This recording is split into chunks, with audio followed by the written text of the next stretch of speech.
В Апатитском политехническом колледже имени Голованова в рамках федерального проекта «Молодые профессионалы» открылись две новые мастерские по компетенциям администрирования отеля и хлебопечения.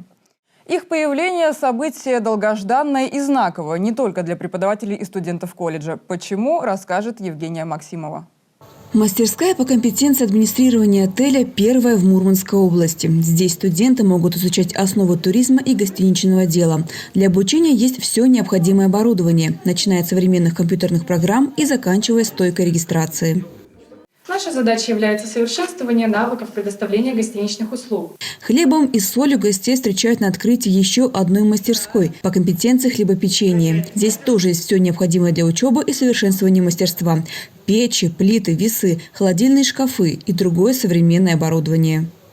Это тестомес. Сюда помещается 10 килограмм свежего теста. Затем помещаем в расстойку, а потом пора конвектовать. Мы сегодня открыли лабораторию для изготовления хлебобулочных изделий. Мы здесь будем изготавливать своими руками батон, пирожки, пончики, все хлебобулочное.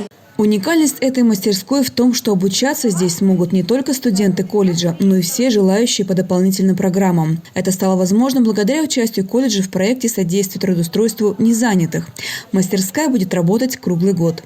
Здесь будут проводиться конкурсы по чемпионату WorldSkills, Olympics, будут проводиться демонстрационные экзамены, будет проводиться обучение школьников. Сейчас мы ведем обучение школьников 10 классов только поваров, а будем набирать еще школьников по пекарь. Это где-то ежегодно мы выпускаем в декабре месяце по 20 человек школьников. Вот будем набирать на данную профессию тоже на обучение. На ремонт и закупку оборудования обеих мастерских по федеральному гранту было выделено 6 миллионов рублей. Вложил собственные средства и сам колледж.